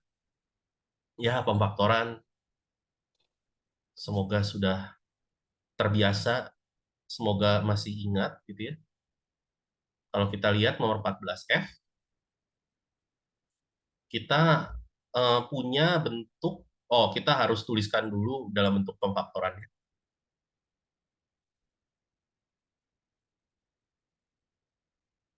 Nah, di sini kan pemfaktorannya, pilihannya adalah, kita bisa lihat di bagian konstanta, ini 1, jadi faktor dari 1 adalah 1 dan 1, pasti, ini sudah pasti. Sekarang kita lihat faktor dari 4, itu kan bisa, lebih lengkapnya faktor dari 4x kuadrat, itu bisa 4x atau x, atau bisa 2x, 2x gitu ya. Nah, sekarang ya tinggal mencoba-coba sebenarnya kalau cara paling mudahnya gitu ya, mencoba-coba. Dan silahkan dicoba, kita akan peroleh bentuknya seperti ini. Dan di sini kita mau mengisi tandanya plus atau minus, kita lihat di sini minus 5x, dan tanda di sini harus sama, karena perkaliannya harus positif, berarti antara minus-minus atau plus-plus. Gitu. Dan dalam kasus ini yang tepat adalah minus-minus. Sehingga hasil pemfaktorannya adalah 4x min 1 dikali x min 1. Nah, lalu kita ingin menyelesaikan atau mencari akar dari persamaan ini. Akar di sini artinya adalah solusi, atau mencari nilai x yang memenuhinya gitu ya. Di sini akar itu bukan akar yang kayak gini ya, bukan. Tapi akar itu yang solusi dari persamaan ini. Kalau kita sama dengankan dengan 0. Nah, di sini kita menggunakan prinsip kalau misalkan kita punya perkalian sama dengan 0, ya ini artinya A-nya 0 atau B-nya 0. Gitu ya. Pilihannya salah satunya atau keduanya juga nggak masalah. Karena kata atau ini, yang penting salah satu dari ini memenuhi. Gitu ya. Maka dari itu kita akan gunakan fakta tersebut, sehingga kita akan punya 4x min 1-nya 0, atau x min 1-nya yang 0. Sehingga bisa kita simpulkan X-nya adalah 1/4 atau X-nya 1. Gitu. Ya. Dan untuk yang G, nggak usah panik, kenapa pangkat 3? Kebetulan ini ada X-nya semua, jadi bisa dikeluarkan dulu. Jadi saya tuliskan X, dikalikan dengan X kuadrat min X min 20. Gitu. Dan ini bisa difaktorkan ya bagian dalamnya. Yang adalah X, ini pasti X dengan X. Faktor dari 20 adalah 210 atau 45. Tapi 45 yang menghasilkan selisih 1, itu kan ya maksudnya yang faktor yang menghasilkan pasangan faktor yang menghasilkan selisihnya 1, ya nggak mungkin 210, gitu ya, pasti 45. Gitu. Ya saya naruh 4 dan 5 di sini. Dan di sini kita lihat di bagian konstanta negatif. Berarti tandanya harus berbeda. Nah, gimana caranya biar hasilnya -1, karena ini penjumlahannya harus -1. Ya, berarti kita taruh di sini minusnya, di sini plusnya. Gitu ya. Karena kita mau memandang persamaan PX sama dengan 0, berarti idenya sama. Saya tulis di sini aja. Ini ada 3 kemungkinan. Jadi ya ini masih berlaku juga kalau misalkan ada perkalian 3 buah, ya berarti tambah lagi atau C-nya 0. Kayak gitu ya. Masalah. Jadi di sini X-nya 0, atau X plus 4-nya yang 0, atau X min 5-nya yang 0. Berarti kesimpulannya X-nya 0, atau X-nya min 4, atau X-nya 5. Ya, jadi ada 3 solusi dalam kasus ini. Jadi begitu, itu untuk nomor 13 dan 14. Ada pertanyaan sejauh ini? Atau ada koreksi mungkin, takutnya saya salah hitung lagi.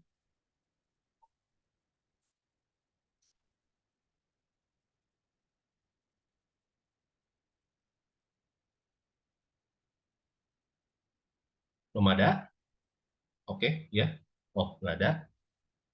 Oke, kalau gitu. Kita lanjut ke nomor 16. Nomor 15 ini kita lewat. Nomor 16, kita mau lihat nomor 16B, yaitu terkait, ini teorema sisa ya, kalau zaman SMA dulu. Sebenarnya ini terkenalnya istilahnya teorema sisa. Artinya apa? Kita mau melakukan pembagian polinom di situ. Ya. Melakukan pembagian dua buah polinom. Kita mau tuliskan PX, ini si yang mau dibaginya, sebagai Rx itu hasil baginya, Qx itu pembaginya, dan Sx ini sisa baginya. Nah, cara paling mudah untuk melakukan pembagian dua buah polinom yaitu dengan melakukan pembagian panjang. Ya. Jadi saya tulis pembagian panjang. Ini ya saya tulis 0x pangkat 3 gitu ya, karena nanti mungkin akan perlu hati-hati gitu. Pembaginya adalah x kuadrat plus 2x plus 5. Nah, langkah pertama adalah kita coba samakan pangkat paling tinggi di pembagi dengan pangkat paling tinggi dari yang mau dibagi. Berarti si pembaginya harus dikalikan dengan 3x kuadrat gitu ya, agar si pangkat paling tingginya akan habis gitu ya dalam yang dibagi. Jadi ini seluruhnya kita kalikan dengan ini menghasilkan 3x pangkat 4 tambah 6x pangkat 3 tambah 15x kuadrat. Dan kita kurangkan sehingga yang suku paling depannya habis. Ini menyisakan minus 6x pangkat 3. Ini minus 11x kuadrat ditambah x gitu. Dan kita akan lakukan langkah yang serupa. Kita mau menghabiskan suku yang paling depannya ini. Berarti kita harus kalikan pangkat tertinggi dari pembagi dengan minus 6x. Ya. Sehingga kita punya minus 6x pangkat 3 dikurangi 12x kuadrat dikurangi 30x. Ya. Lalu kita kurangkan lagi dan ini akan habis bagian depannya. Dan ini menyisakan apa nih? X kuadrat plus 31x. Dan di sini pangkat tertingginya kebetulan sudah sama, jadi kita tinggal kalikan 1 saja. Jadi ini x kuadrat tambah 2x tambah 5 minus, sehingga menyisakan 29x minus 5 ya.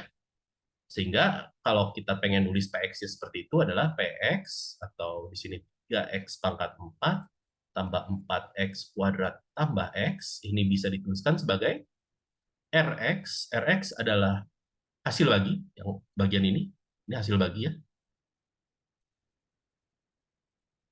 Jadi 3X kuadrat minus 6X tambah 1 dikalikan QX, pembagi. Oke.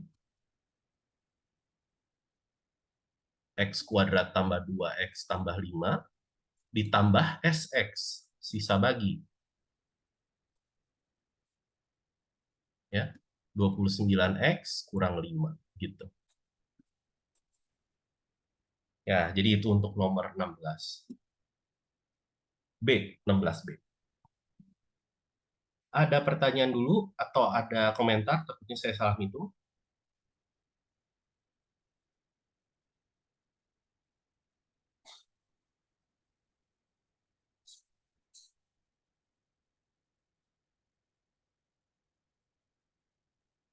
Oke. Kalau belum ada, kita lanjut ke nomor 17. Sketsa grafik. Ya, untuk sketsa grafik, ya sebenarnya nanti saya mau pakai cara-cara tertentu gitu ya. Sejauh ini yang kamu baru belajar adalah bentuk-bentuk yang sederhana gitu ya, mungkin ya kayak lingkaran itu gambarnya ya pusat di A, B, jari-jari R kamu bisa gambarnya, atau parabola atau garis itu kamu bisa menggambarnya ya. Nantinya setelah kamu belajar fungsi, nanti kita akan berkenalan dengan bagaimana kalau kamu punya satu buah grafik, kamu bisa geser, kamu bisa cerminkan. Nanti kita akan belajar ke arah sana, tapi sejauh ini kita akan kenalan dulu. Kebetulan yang dipilih oleh Power Soma adalah bentuk lingkaran 17F. Jadi idenya sama, kalau kamu mau gambar grafik dari persamaan lingkaran, yang kamu lakukan adalah kamu cari dulu pusat sama jari-jarinya. Ya. Kalau kamu sudah tahu pusat sama jari-jarinya kan gampang. Gitu. Idenya juga sama, saya mau melengkapkan kuadrat sempurna, jadi saya mau pindahkan dulu ke ruas kiri semuanya. Nah, saya sisakan suatu gap di sini. Nah, di sini saya mau melengkapkan kuadrat sempurnanya. Sama dengan apa? Di sini X kuadrat min 9X. Berarti kita harus tambahkan dengan berapa? Gitu ya. Nah, kita coba ingat-ingat lagi bentuk dari bentuk kuadrat, kalau X plus A yang dikuadrat, ya saya mau pakai huruf A aja ya, X plus A dikuadratkan, itu adalah X kuadrat tambah 2AX tambah A kuadrat gitu ya. Maka dari itu, maaf, kalau minusnya, ya bedanya ada di sini. Nah, dalam kasus ini, kita mau mencari tahu A-nya berapa gitu ya. Mau mencari tahu A-nya berapa, sehingga kita mau lihat di sini, ini si 9, ini adalah 2A, berarti A-nya adalah 9/2 dalam kasus ini. Maka dari itu 9/2 kuadrat yang perlu kita tambahkan, yaitu 81/4. Gitu. Agar nanti ini menjadi X kurangi 9/2 yang dikuadratkan. Idenya seperti itu. Lalu untuk yang ini, untuk bagian yang kedua, kita punya si 2A-nya 16, berarti A-nya 8. Berarti di sini A kuadratnya adalah 8 kuadrat, yaitu 64. Gitu ya. Kayak gitu. Maka dari itu ini hasilnya adalah Y min 8 dikuadratkan. Ya. Sama dengan, wah ini harus dihitung. 81 tambah 64 kali 4 berapa? 256. Berapa tuh? Kalkulator. 337.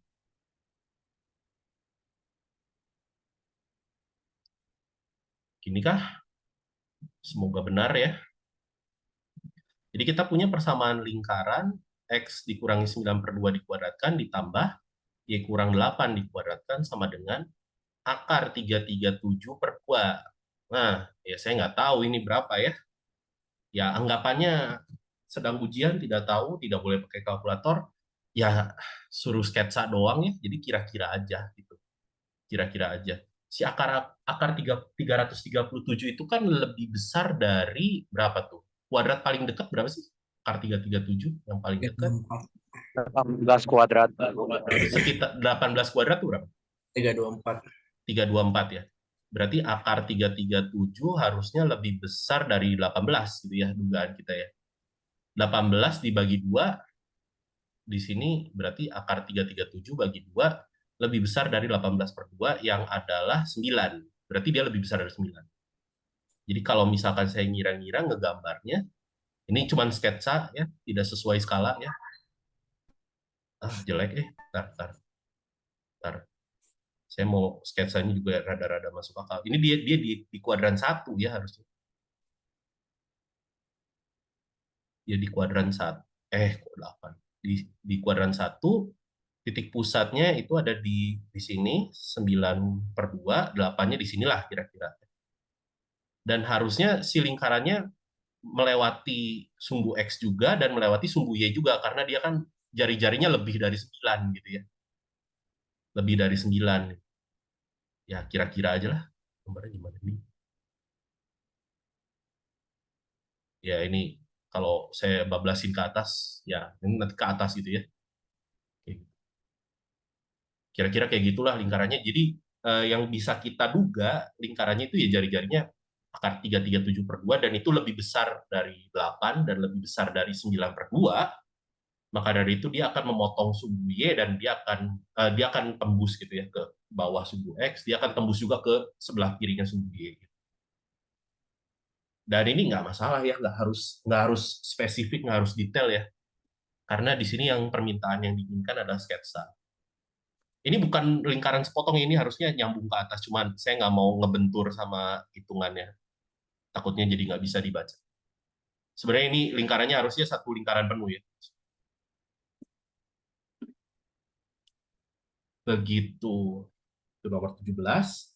Tapi tenang aja, nanti kita akan lihat mensketsa-sketsa grafik, akan kita lihat lebih jauh lagi nanti ya di bagian kedua, bab 0 bagian kedua nanti kita juga akan lihat. Nanti setelah kamu punya beberapa teorema tertentu, kamu juga bisa gambar grafik dengan informasi yang lebih lengkap. Kita akan lihat lagi. Ya, ini cuma buat pengenalan aja dulu.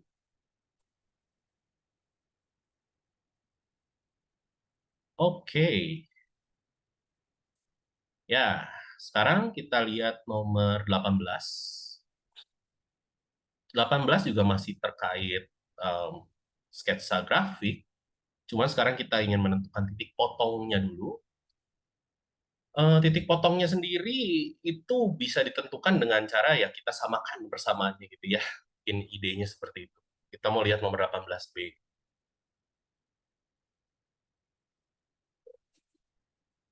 Nomor 18B, kita bisa menentukan absis atau X-nya gitu ya. X dari titik potongnya itu dengan menyamakan Y di persamaan pertama dan Y di persamaan kedua. Sehingga kita punya X tambah 5 sama dengan X kuadrat min 1. Maka dari itu, kita bisa pindahkan ruas X kuadrat min X min 6. Dan ini bisa kita faktorkan. Ini X min 3, X plus 2 ya. Semoga bisa mengikuti pemfaktorannya. Maka dari itu, dengan prinsip yang tadi, kita akan punya X-nya adalah 3, karena X min 3-nya 0, atau X plus 2-nya 0. Ya. Atau X sama dengan min 2. Nah, sekarang kita bisa pandang satu buah persamaan, misalkan pandang persamaan garis aja yang gampang. Berarti kalau saya punya X-nya 3, maka Y-nya 3 tambah 5, yaitu 8. Kalau saya punya X-nya min 2, maka kita punya Y-nya adalah min 2 plus 5, yaitu 3. Sehingga titik potongnya ada di mana aja, ada 2 titik, yaitu di 3,8 dan min 2,3. Dan mari kita gambar. Ya, sekali lagi mohon maaf tidak sesuai skala dan saya juga jelek gambarnya, jadi nggak terlalu ahli dalam menggambar. Di sini garis X plus 5 berarti kita bisa menentukan titik potong sumbu koordinat. Kalau mau menggambar garis, paling gampang menentukan titik potong sumbu koordinat. Selama kamu menemukan 2 titik, pasti bisa dibuat garis, gitu ya. Ketika X-nya 0, kita punya Y-nya 5. Oke, mungkin 5-nya agak bawah dikit lah. Ketika Y-nya 0, kamu akan temukan X-nya min 5. Jadi kira-kira garisnya kayak gini. Ah, nggak nemu. Jelek. Naikin lah. Nah, ya. Dan untuk parabola Y sama dengan X kuadrat min 1, kita juga bisa menentukannya sebenarnya bisa, yang kamu bisa lakukan, boleh pakai cara SMA dulu kali ya, gitu ya. Dengan mencari titik potong sumbu X, titik potong sumbu Y, bisa dicari sumbu simetri dan lain sebagainya, gitu ya. Itu tidak masalah. Dalam kasus ini titik potong sumbu X, yaitu ketika Y-nya 0, ya kita akan punya 0 sama dengan X kuadrat min 1, sehingga nilainya adalah min 1 atau 1. Dan titik potong sumbu Y-nya ketika X-nya 0, yaitu Y-nya minus 1. Jadi kira-kira bentuknya kayak gini, sumbu simetrinya di sumbu Y, by the way. Ya, ini parabolanya kira-kira seperti ini. Saya kira-kira aja, kalau mau bagus gambar di komputer bisa. Ya. Dan titik potongnya, itu yang ini. Ya, ini min 2,3. Dan yang ini, tinggi sekali. Ini 8, ini 5. 3 ya, 3,8. Ini titik potongnya. Gitu. Ya. Nanti kita akan, banyak sekali menggambar grafik ya. Tapi nanti. Jadi ini masih pengenalan sekali lagi. Dan mencari titik potong adalah salah satu hal yang perlu dikuasai juga karena kita bakal banyak melakukan hal ini. Gitu. Oke. Sejauh ini gimana? Ada pertanyaan sampai nomor 18?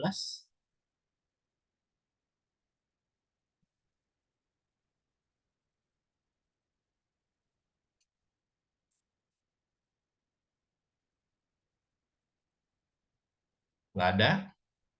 Oke.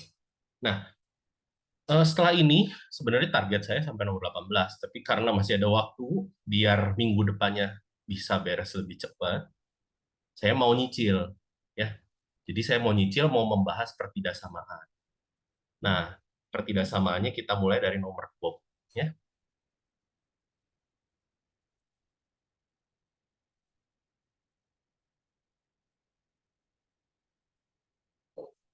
Oke. Nomor 20 yang mau kita lihat adalah nomor 20 F. Nah, dalam menentukan pertidaksamaan yang bentuk kayak gini, caranya adalah kita faktorkan dulu ke dalam bentuk faktor-faktor linear atau kuadratik, gitu ya.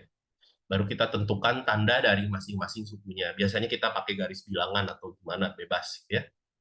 Dalam kasus ini kita lihat dulu yang di ruas kiri bisa difaktorkan jadi kayak gimana ya. Kita lihat X pangkat 3 tambah 10X kuadrat tambah 25X.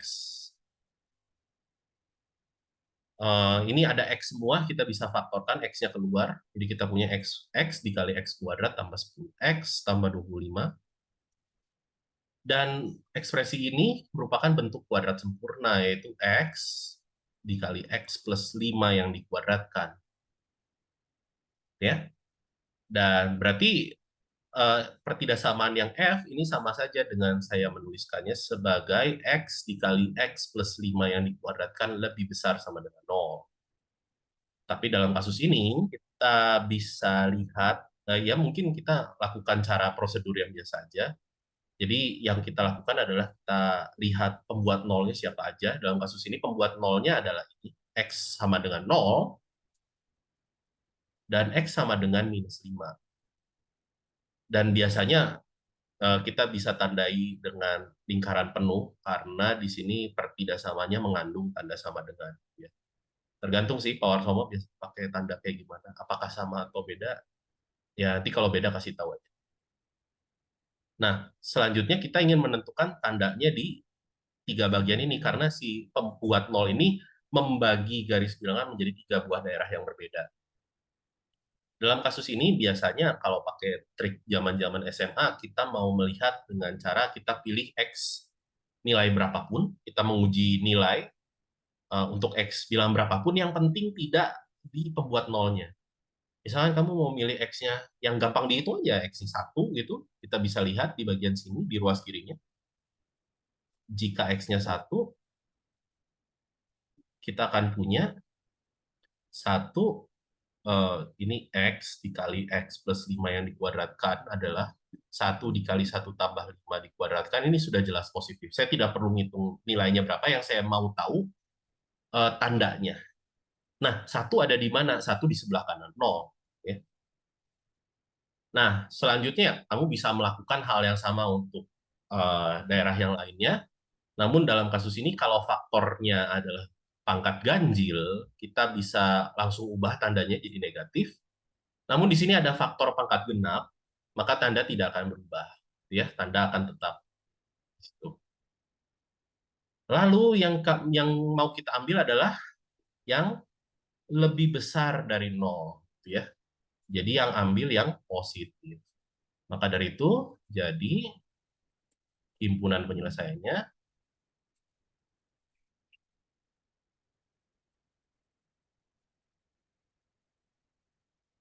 ya 0 tahingga gitu ya. Nolnya kurung siku, tahingga tidak pernah ada kurung siku ya. Selalu kurung biasa tahingga ya. Jadi himpunan penyelesaiannya 0 tahingga. Seperti itu kira-kira. Ya kalau misalkan ada cara yang berbeda, mohon maaf, ini cara untuk menyelesaikan pertidaksamaan banyak sekali. Saya juga kurang tahu Power Soma kalau menyelesaikan pertidaksamaan kayak gimana. Semoga bisa menyesuaikan dan bebas sebenarnya mau pakai cara yang mana asal legal ya caranya.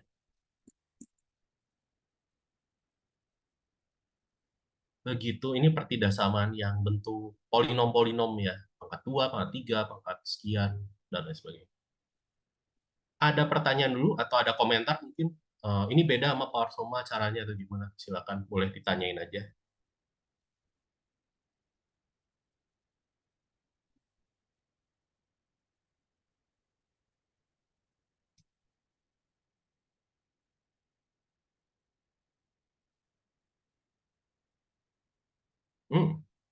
Kelihatannya sama ya, nggak ada komentar. Sama. Sama. Oh, oke, baguslah kalau sama, biar nggak bingung kalian ya. Mungkin satu lagi ya buat hari ini, yaitu yang pecahan. Berarti nanti minggu depan kita mulai bahas yang dari nomor 23 ya. Jadi dikit banget minggu depan ya, pasti kayaknya sejam kurang kayaknya beres. Kalau nggak ditambahin. Berarti terakhir buat hari ini nomor 21. Kita mau lihat nomor 21. Wah, 21-nya yang mana ya? Saya kebuang lagi notes-nya. 21C ya. 21C. Oke, 21C. Idenya kalau ada pertidaksamaan yang bentuk pecahan, sama idenya itu kita kelompokkan di satu buah ruas, kita faktorkan ke dalam bentuk-bentuk atau faktor-faktor linear atau kuadratik yang sebisa mungkin difaktorkan, lalu kita gambar garis bilangan lagi, menentukan tandanya dan sebagainya. Sama persis. Oke, kita coba selesaikan. Di sini kita pindah ruas dulu. Minus 2 per X, itu lebih besar dari 0. Samakan menyebut. Nah, yang kayak gini-gini ini kotretan ya sebenarnya. Apakah perlu dijelaskan? Dijelaskannya sejauh apa? Nah, itu silakan kalian atur-atur, latihan. Apakah ini perlu dijelaskan atau ini tidak perlu dijelaskan, dan lain sebagainya. Ini saya samakan penyebut seperti ini kali X, gitu. Sehingga kita punya ini 3X minus 2 dikali 2X minus 1. Ini lebih besar dari 0. Kita jabarkan dulu dan sederhanakan dulu bagian pembilangnya. Dan bagian penyebutnya jangan dikalikan ya, udah dibiarkan aja kayak gini ya. Ini 3X minus 4X plus 2. Dan ini minus X plus 2 ya. Gitu. Dan ini sudah dalam bentuk faktor-faktor linier semua. Jadi kita sudah siap menggambar garis bilangan dan menentukan siapa saja pembuat nolnya. Dalam kasus ini pembuat nol di pembilang, oh sebelumnya ini tidak ada tanda sama dengan, berarti kita tandai pembuat nolnya dengan lingkaran yang bolong gitu ya. Pembuat nol di pembilang itu adalah 2. Pembuat nol di penyebut ada 0, ada setengah. Jadi kita punya 4 bagian, ya, 4 bagian. 4 bagian yang mau kita isi tandanya. Oke, kita pilih angka 1 aja. Bilangan X-nya 1 aja. Sekarang kita lihat bagian ini, kalau 1 kayak gimana? Jika X-nya 1, maka minus 1 tambah 2 dibagi 1 kali 2 kali 1 kurang 1. Bagian pembilangnya sih negatif ya. Bagian penyebutnya positif. Negatif bagi positif ya negatif, berarti ini kurang dari 0. Ya. 1 ada di mana? 1 ada di antara setengah dan 2, jadi dia negatif. Dan kita bisa lihat, ini faktor-faktornya adalah faktor pangkat 1. Semuanya pangkat ganjil, maka dari itu tandanya akan selang-seling nih. Karena pangkatnya ganjil ya, tidak semua selalu selang-seling ya. Kalau ada pangkatnya genap, kayak tadi, kayak contoh nomor 20 tadi, itu tandanya sama. Dalam kasus ini tandanya selang-seling. Dan yang kita ambil adalah bagian yang positif, sehingga kita tandai dulu yang bagian positif, kita simpulkan. Jadi, himpunan penyelesaiannya, saya nggak seneng nyingkat pakai HP, karena belum tentu semua orang tahu HP itu singkatan dari himpunan penyelesaian. Setidaknya orang awam. Kalau orang matematika ya mungkin tahu. Nah, Kak, ini yang pas X-nya sama dengan 1 nilainya bukannya positif ya? Positif. Sorry, min 1 tambah 2 positif ya. Maaf. Terima kasih sudah mengoreksi. Untung belum disimpulkan. Positif, berarti ini tandanya selang-seling. Kayak ini ya. Kita ambil yang positif ya. Min 2 tambah 1 ya positif. Bawahnya juga positif. Penyebut positif. Oke. Terima kasih sudah dikoreksi. Ini minta hingga 0, ini kurungnya kurung biasa semua, nggak ada tanda sama dengannya. Dan ini kita gabungkan dengan selang yang ini, atau interval yang ini, setengah, 2. Dan itu solusi untuk nomor 21, atau himpunan penyelesaian. Ya, kira-kira kayak gitu. Untuk latihan selanjutnya ada di nomor 22, yang serupa kayak gini, untuk ngecek, oh ini pangkat ganjil, pangkat genap, jadi tandanya berubah atau sama, dan lain sebagainya. Ya, bisa dicoba sendiri. Dan ya, kira-kira itu buat hari ini. Ada pertanyaan dulu mungkin sejauh ini? Atau ada yang perlu diulang lagi mungkin? Mungkin nomor berapa kecepatan? Boleh.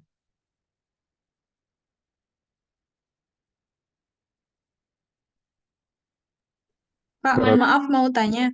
Kenapa? Ini kan katanya dikumpul, deadline-nya 2 minggu lagi. Itu kita ngerjain semuanya atau gimana, Kak? Bukannya udah ditandain yang jadi PR yang mana? Yang dibahas oleh saya kan yang warnanya biru. Yang jadi PR yang warnanya merah.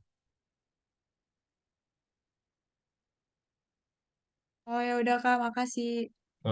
Ya udah. Oke.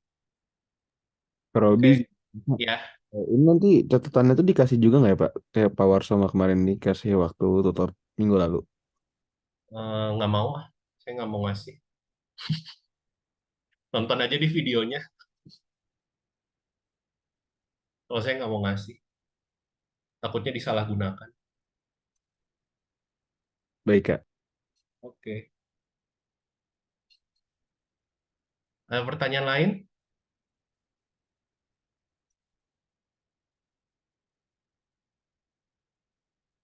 Oke, kalau tidak ada berarti kita sudah selesai buat sesi hari ini. Kita ketemu lagi minggu depan ya, di jam yang sama. Terima kasih semuanya. Selamat sore. Ngomong Ya, Fajar. Sudah boleh bubar. Terima kasih semuanya. Terima kasih Bapak. Ya. Makasih.